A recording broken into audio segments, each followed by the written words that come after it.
இன்றைக்கி நம்ம வீட்டில் சிக்கன் மெஜஸ்டிக் பண்ண போகிறோம். செம்ம டேஸ்ட்டாக இருக்கும். இது எப்படி பண்ணுறது அப்படிங்கிறத பார்க்கலாம். ஒரு பாத்திரத்தில் 1/2 கிலோ போன்லெஸ் எடுத்திருக்கேன். இது வந்து போன்லெஸ் ஸ்ட்ரிப்ஸ் எடுத்திருக்கேன். இதில் வந்து ஒரு 1/2 டேபிள் ஸ்பூன் சால்ட் ஆட் பண்ணிக்கலாம். ஒரு கிளாஸ் மோர், நல்ல தண்ணி மோர் மாதிரி அடித்து வச்சுக்கோங்க, அதே ஆட் பண்ணிக்கலாம். ஸோ இப்போ இதை நல்லா இதில் ஒரு 1 ஹவர் மினிமம் ஊற வச்சுக்கலாம். ஸோ பார்த்தீங்கன்னா 1 ஹவர் நல்லா ஊறிடுச்சு. இதை வந்து நம்ம வேறு பவுலில் ட்ரான்ஸ்ஃபர் பண்ணிக்கலாம். இதில் வந்து ஒரு 4 டேபிள் ஸ்பூன் மைதா ஆட் பண்ணிக்கலாம். ஒரு 2 டேபிள் ஸ்பூன் கார்ன்ஃப்ளவர் ஆட் பண்ணிக்கலாம். ஒரு 1/2 டேபிள் ஸ்பூன் சால்ட்டு, ஒரு 1/2 tablespoon ginger garlic paste add பண்ணிக்கலாம். ஸோ இப்போ இதில் ஒரு முட்டையும் ஆட் பண்ணிக்கலாம். ஸோ இப்போ இதை நல்லா ஃபுல்லாக எல்லாம் மிக்ஸ் பண்ணிக்கலாம்.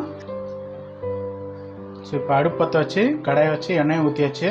இப்போ நம்ம சிக்கன் பீசஸை ஆட் பண்ணிக்கலாம். ஒரு 4 மினிட்ஸ் குக் பண்ண போதும். ஏன்னா ரொம்ப நேரம் இதை ஊற வச்சதுனால இது சீக்கிரம் குக் ஆயிரும். ஸோ இப்போ பார்த்தீங்கன்னா கரெக்டாக 4 மினிட்ஸ் ஆயிடுச்சு. பார்த்தீங்கன்னா லைட்டு கோல்டன் ப்ரௌன் வந்துடுச்சு. இவ்வளோதான். இதுக்கு மேலே குக் பண்ணாதீங்க. ரொம்ப குக் பண்ணிங்கன்னா ஓவர் குக் ஆயிடுச்சுன்னா ரஃப் ஆயிரும். அப்புறம் அந்த ஜூஸி டேஸ்ட் வராது. இந்த மாதிரி டிஷ்யூ பேப்பர் இருந்தால் அதில் போட்டு எக்ஸஸ் ஆயில் எடுத்துருங்க. ஸோ இப்போ பார்த்தீங்கன்னா இந்த மாதிரி எல்லாம் ரெடி பண்ணி வச்சிட்டோம். ஸோ இப்போ அடுப்பத்தை வச்சு கடாயை வச்சாச்சு. இதில் வந்து ஒரு 2 குழிக்கரண்டி ஆயில் ஆட் பண்ணிக்கலாம். இப்போ எண்ணெய் காஞ்சிருச்சு. இதில் வந்து ஒரு 8 பல்லு பூண்டு ஆட் பண்ணிக்கலாம். ஸோ இது ஒரு 15 செகண்ட்ஸ் அப்படியே வதக்கிக்கலாம். ஸோ இப்போ இதில் 6 பச்சை மிளகா ஆட் பண்ணிக்கலாம்.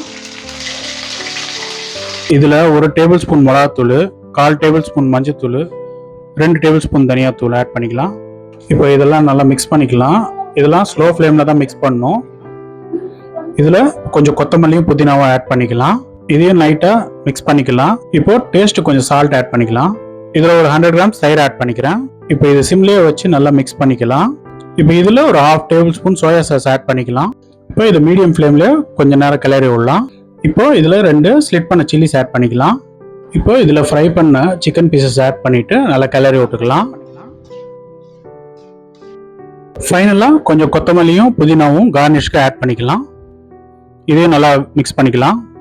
ஸோ இப்போ நம்ம ஹாட் சிக்கன் மெஜஸ்டிக் பக்காவாக ரெடி ஆயிடுச்சு. ஸோ இதை ட்ரை பண்ணி பார்த்துட்டு எப்படி வந்துருக்கு எனக்கு கமெண்ட்டில் சொல்லுங்கள்.